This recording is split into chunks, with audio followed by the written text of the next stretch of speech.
Saat ketegangan antara Israel yang didukung penuh Amerika Serikat bergesekan langsung dengan Iran, ada satu titik di peta dunia yang bikin banyak orang di seluruh dunia panas dingin. Namanya Selat Hormuz. Lalu, apa urusannya dengan kita di Indonesia? Sekarang, mari kita bawa krisis global ini ke halaman rumah kita sendiri. Sekarang bagian yang terpenting. Apa yang harus kita lakukan? Kalau rudal berterbangan di Timur Tengah, APBN kita terancam. Lalu, kita sebagai warga sipil, pegawai kantoran, freelancer, mahasiswa atau ibu rumah tangga, kita harus ngapain? Jangan cepat puas. Pelajari skill baru. Apakah itu analisis data, digital marketing, atau kecerdasan buatan seperti AI.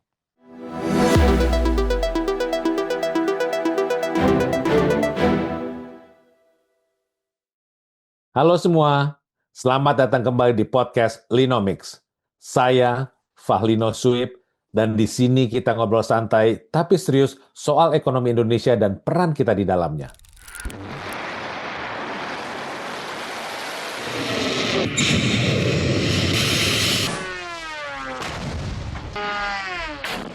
Sejak minggu yang lalu, kita telah dihadapkan pada sebuah realitas geopolitik di mana adanya ketegangan yang terus memanas antara Israel, Amerika Serikat, dan Iran. Mungkin Sobat Linomics banyak yang berpikir, itu kan urusan negara luar. Kita di Indonesia fokus kerja aja. Nah, di episode kali ini, kita akan membahas bagaimana konflik berdarah di Timur Tengah ini dapat memukul perekonomian Indonesia. Lalu, apa risikonya untuk program pemerintahan Presiden Prabowo dan Wakil Presiden Gibran Rakabuming Raka? Dan yang paling penting, di akhir nanti, apa yang harus kita lakukan untuk bersiap menghadapi badai ini? Mari kita mulai dengan data dan fakta di lapangan. Saat ketegangan antara Israel yang didukung penuh Amerika Serikat bergesekan langsung dengan Iran, ada satu titik di peta dunia yang bikin banyak orang di seluruh dunia panas dingin. Namanya Selat Hormuz. Selat Hormuz ini adalah jalur air sempit yang memisahkan Iran dan semenanjung Arab. Kenapa ini penting? Karena sekitar 20% sampai 30% konsumsi minyak dunia lewat di selat ini tiap harinya. Bayangkan, kalau jalur urat nadi ini tersumbat karena perang, harga minyak mentah dunia bisa meroket tak terkendali. Lalu, apa urusannya dengan kita di Indonesia? Faktanya, Indonesia adalah net importer minyak. Artinya, kita mengkonsumsi lebih banyak BBM daripada yang bisa kita produksi sendiri.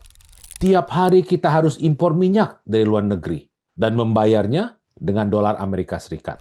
Disinilah efek domino pertama terjadi. Ketika harga minyak dunia naik, tagihan impor minyak Pertamina menjadi bengkak. Di saat yang sama, karena ada perang, investor global menjadi panik. Kalau orang kaya dunia panik, mereka akan menarik uangnya dari negara-negara berkembang seperti Indonesia dan memindahkan ke aset safe haven seperti emas atau dolar Amerika Serikat. Akibatnya, dolar makin perkasa dan rupiah kita nilainya tertekan. Jadi bayangkan skenario buruknya. Kita harus beli minyak yang harganya makin mahal, pakai dolar yang nilainya juga makin mahal. Ini pukulan ganda bagi APBN kita. Kalau harga BBM subsidi seperti Pertalite dan solar tidak dinaikkan oleh pemerintah, maka uang negara dari APBN yang akan berdarah-darah untuk nombokin selisih harganya. Tapi, kalau BBM dinaikkan, maka biaya logistik naik, harga bahan pokok di pasar naik, dan biaya hidup pasti akan naik juga. Ujung-ujungnya, inflasi di Indonesia akan naik. Sekarang, mari kita bawa krisis global ini ke halaman rumah kita sendiri. Kita tahu, pemerintahan Prabowo Gibran punya target dan janji ekonomi yang sangat ambisius. Target pertumbuhan ekonomi dipatok tinggi hingga 8%. Lalu ada program andalan seperti makan bergizi gratis hingga hilirisasi industri. Pertanyaannya, bagaimana konflik di Timur Tengah ini mengancam agenda besar pemerintahan Prabowo Gibran? Mari kita bedah satu persatu. Yang pertama, program makan bergizi gratis. Program ini butuh anggaran raksasa. Untuk tahap awal saja menyedot anggaran di kisaran 71 triliun rupiah dari APBN dan akan terus membengkak hingga ratusan triliun di tahun-tahun berikutnya. Masalahnya, komponen makanan bergizi itu seperti susu, daging sapi, dan beberapa jenis gandum, sebagian besar masih harus kita impor. Bila rupiah terus melemah, maka biaya untuk mengadakan susu dan daging sapi impor akan melonjak drastis. Pemerintah akan dihadapkan pada pilihan sulit. Menambah anggaran yang berarti menambah utang atau memotong anggaran sektor lain, mengurangi porsi nutrisinya, atau membatasi jumlah penerimanya. Artinya, konflik di Timur Tengah secara langsung mengancam keberlanjutan fiskal dari program andalan ini. Yang kedua, APBN yang tersandera subsidi.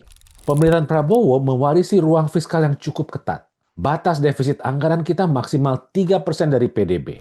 Kalau harga minyak dunia tembus $100 per barrel akibat Selat Hormuz ditutup, subsidi energi kita bisa jebol melebihi 300 hingga 400 triliun rupiah per tahun.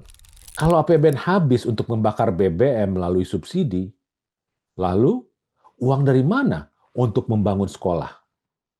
Dari mana uang untuk meningkatkan pelayanan kesehatan bagi masyarakat? Di sini ruang gerak Menteri Keuangan Purbaya akan sangat terbatas. Ibaratnya, APBN kita sedang disandera oleh konflik di Timur Tengah. Yang ketiga, investasi asing yang akan cenderung melambat. Pemerintahan Prabowo Gibran menargetkan hilirisasi dan industrialisasi besar-besaran. Ini butuh modal asing alias foreign direct investment. Tapi, mari berpikir logis. Kalau dunia sedang terancam perang dunia seperti sekarang, apakah para pemilik modal di Amerika atau Eropa mau menanamkan uangnya untuk membangun pabrik di negara berkembang? Tentu tidak. Mereka akan wait and see. Akibatnya, target pertumbuhan ekonomi 8% akan sulit tercapai karena mesin investasinya melambat. Sobat Linomics, kita sudah bahas hal-hal makro yang mungkin bikin kepala agak pusing. Sekarang bagian yang terpenting. Apa yang harus kita lakukan? Kalau rudal berterbangan di Timur Tengah, APBN kita terancam. Lalu, kita sebagai warga sipil, pegawai kantoran, freelancer, mahasiswa atau ibu rumah tangga, kita harus ngapain? Nah, ada sedikitnya 5 langkah praktis yang Sobat Linomics dapat mulai lakukan. Yang pertama, pertebal dana darurat atau emergency fund. Bila ada satu hal yang pasti dari perang, maka hal itu adalah ketidakpastian. Perusahaan misalnya bisa saja mengerem ekspansi. Bonus mungkin ditunda. Atau terburuknya ada efisiensi karyawan karena biaya operasional perusahaan naik tajam. Pastikan Anda punya uang tunai atau instrumen yang sangat liquid atau mudah dicairkan minimal untuk kebutuhan hidup 3-6 bulan ke depan. Yang kedua, lindungi aset dari inflasi. Kalau rupiah melemah dan harga barang-barang naik, nilai uang di tabungan Anda sekarang sebenarnya sedang menyusut. Mulailah diversifikasi sebagian kecil tabungan Anda ke aset yang kebal inflasi atau safe haven asset di tengah perang. Emas adalah pilihan paling klasik dan terbukti ampuh saat geopolitik memanas. Atau Anda bisa melirik instrumen surat berharga negara atau SBN retail yang diterbitkan oleh pemerintah. Bunganya biasanya berada di atas tingkat inflasi, dan ini juga cara kita bantu negara menambal APBN. Yang ketiga, rem konsumsi barang impor. Saat dolar mahal, barang impor akan jadi barang mewah. Mulailah mengubah gaya hidup. Kurangi gadget baru yang tidak perlu, tas branded, atau bahkan makanan-makanan kemasan impor. Beralihlah ke produk-produk lokal. Selain lebih murah dan menyelamatkan uang Anda juga secara langsung membantu UMKM Indonesia untuk bertahan di tengah badai krisis. Uangnya berputar di dalam negeri. Yang keempat, efisiensi energi di kehidupan sehari-hari. Ini terdengar sepele, tapi dampaknya besar kalau dilakukan jutaan orang. Harga energi sedang mahal. Mulailah carpooling atau dengan berangkat bersama-sama teman sekantor. Atau gunakan transportasi umum lebih sering dari sebelumnya, serta hemat listrik di rumah. Kalau pemerintah suatu saat terpaksa menaikkan harga BBM, Anda sudah terbiasa hidup hemat energi. Yang kelima, upgrade skill yang tak tergantikan. Di saat ekonomi melambat, perusahaan hanya akan mempertahankan karyawan memberikan nilai lebih tinggi daripada gajinya. Jangan cepat puas. Pelajari skill baru.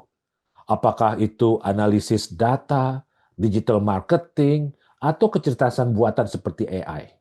Jadikan diri Anda aset perusahaan, bukan beban yang mudah dipangkas.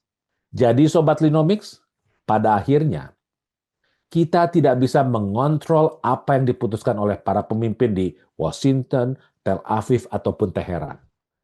Tapi kita punya kendali penuh atas bagaimana kita meresponsnya. Pemerintahan Prabowo Gibran sedang diuji oleh gelombang pertama krisis globalnya.